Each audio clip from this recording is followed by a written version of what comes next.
नमस्ते फ्रेंड्स, हम खुशबू मिश्रा स्वागत करते हैं अपने चैनल खुशबू मिश्रा ब्लॉग में।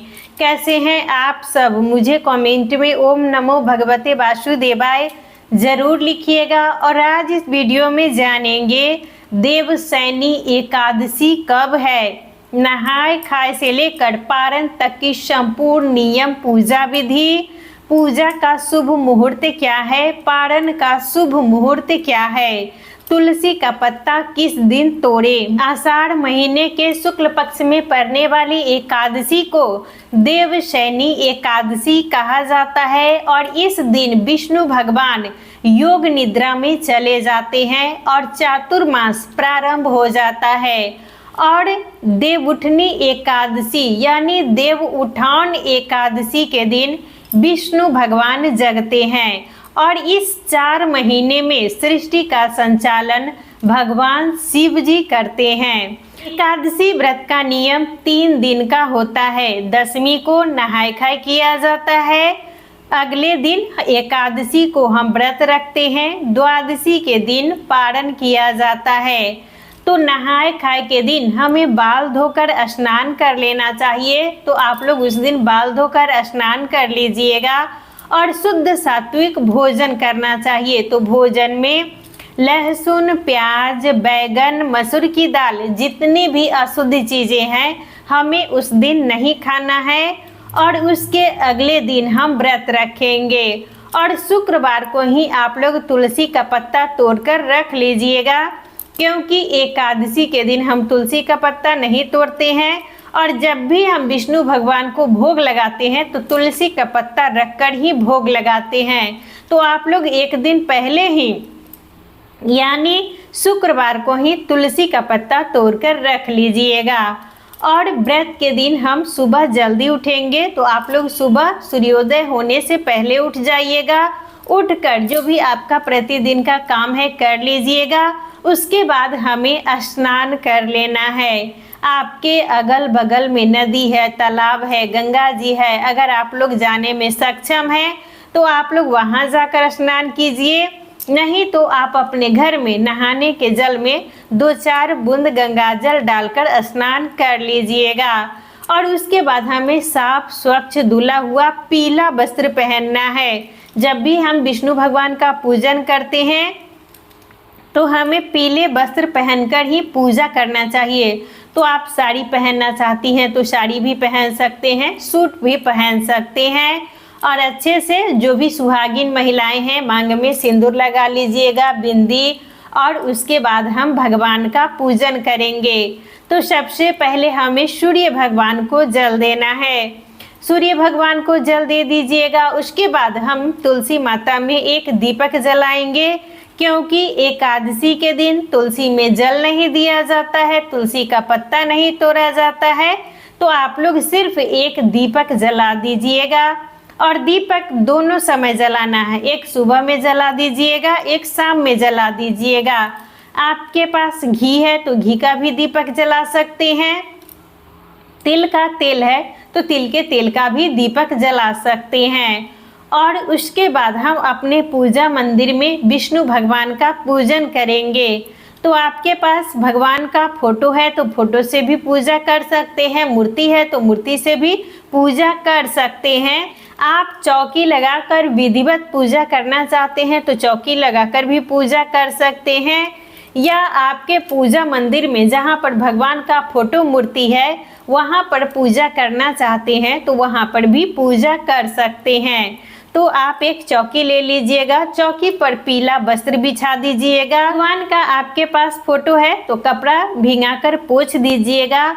और धातु की मूर्ति है तो पंचामृत से अभिषेक जरूर करा दीजिएगा।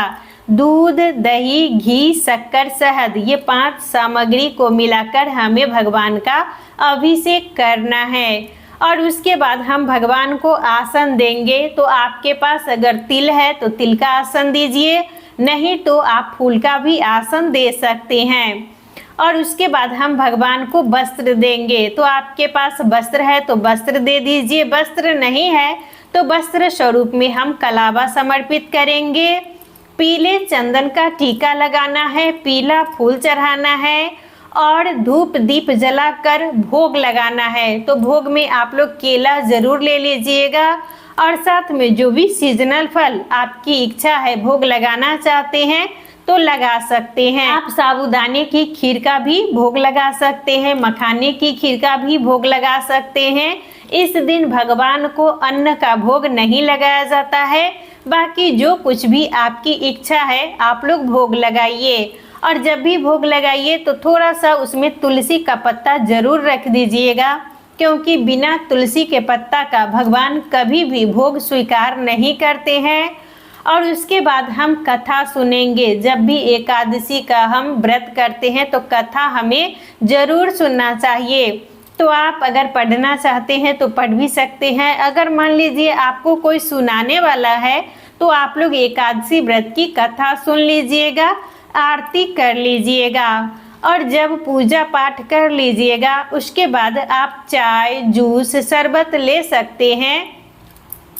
एकादशी व्रत में फलाहार किया जाता है, सिर्फ निर्जला एकादशी में ही हम फलाहार नहीं करते हैं। तो जब भी पूजा पाठ कर लीजिएगा तो पूजा पाठ करने के बाद चाय जूस शरबत ले लीजिएगा। और उसके बाद हम शाम में सूर्यास्त होने से पहले फलाहार करेंगे। तो फलाहार में आप केला दूध भी खा सकते हैं, साबूदाने की खीर भी खा सकते हैं, मखाने की खीर भी खा सकते हैं। सीजनल फल में जो कुछ भी आपको उपलब्ध हो रहा है तो आप लोग खा सकते हैं। और जब भी फलाहार कीजिएगा तो सूर्यास्त होने से पहले फलाहार कर लीजिएगा। शाम के समय में भी अच्छे से हाथ पांव धोकर वस्त्र बदलकर भगवान के पास एक दीपक जला दीजिएगा, आरती कर लीजिएगा। अगर सुबह में आप अखंड दीपक जलाए हैं, अखंड दीपक जलाने का बहुत ज़्यादा विशेष महत्व है, क्योंकि इस व्रत में हम रात्रि जागरण करते हैं। अगर जिनसे रात्रि जागरण कर पाना संभव नहीं है तो वो भगवान के पास एक अखंड दीपक जरूर जलाएं। तो अखंड दीपक जलाए हैं तो उसमें शाम में थोड़ा सा तेल डाल दीजिएगा। और पूरे दिन हमें मंत्र का जाप जरूर करना चाहिए। ओम नमो भगवते वासुदेवाय, ओम नमो भगवते वासुदेवाय।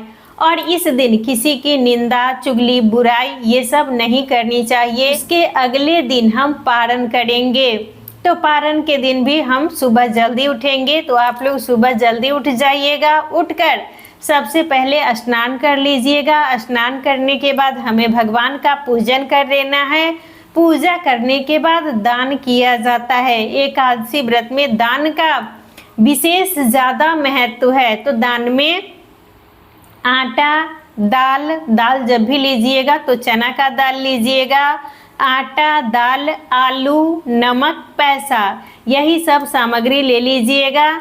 एक तुलसी का पत्ता रखकर हाथ में जल लेकर हमें 5 बार घुमाकर प्रणाम कर लेना है। अगर ब्राह्मण उसी टाइम में आ रहे हैं आपके यहाँ तो दे दीजिएगा। अगर नहीं आ रहे हैं तो जो सीधा का सामान है निकाल कर रख दीजिएगा। उसके बाद ही हमें पारण करना है। और मान लीजिए बहुत से लोग हैं जो एकादशी व्रत में सबसे पहले ब्राह्मण को भोजन कराते हैं। तो अगर आप लोग ब्राह्मण को भोजन कराते हैं तो सबसे पहले ब्राह्मण को बुलाकर भोजन करा दीजिएगा। उसके बाद ही हमें पारण करना है। और पारण में भी हमें शुद्ध सात्विक भोजन करना चाहिए। और दशमी तिथि को भी आप लोग दातुन का ही प्रयोग कीजिएगा। एकादशी के दिन भी हमें दातुन का ही प्रयोग करना है। और द्वादशी तिथि को भी आप लोग दातुन का ही प्रयोग कीजिएगा। और सबसे पहले हमें अपने मुख में तुलसी और गंगाजल डालना है। तुलसी गंगाजल से ही पारण किया जाता है। उसके बाद ही जो कुछ भी आप लोग शुद्ध सात्विक भोजन बनाए हैं वो खाइएगा। अगर आपके यहाँ पारण के दिन रोटी खाया जाता है तो आप लोग रोटी भी खा सकते हैं। चावल खाया जाता है तो चावल भी खा सकते हैं। लेकिन सबसे पहले हमें अपने मुख में तुलसी और गंगाजल डालना है। उसके बाद ही जो कुछ भी आप लोग भोजन बनाए हैं वो खाइएगा। एकादशी तिथि प्रारंभ 24 जुलाई दिन शुक्रवार को सुबह 9:14 से शुरू हो जा रही है। और एकादशी तिथि की समाप्ति 25 जुलाई दिन शनिवार को सुबह 11:34 पर समाप्त हो जाएगी।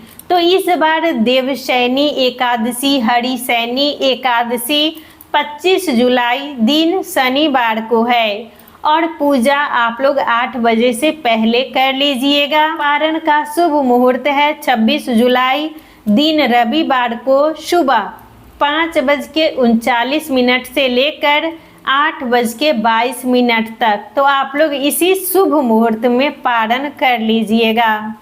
तो देवशयनी एकादशी करते समय हमें इन्हीं सब नियमों का पालन जरूर करना चाहिए। तो आज का वीडियो यहीं तक था, फिर मिलूंगी एक नए वीडियो में। वीडियो अच्छा लगे तो आप लोग इसे लाइक ज़रूर कीजिएगा, मेरे इस चैनल को सब्सक्राइब कीजिएगा। फिर मिलूंगी एक नए वीडियो में, तब तक के लिए नमस्कार। ओम नमो भगवते वासुदेवाय।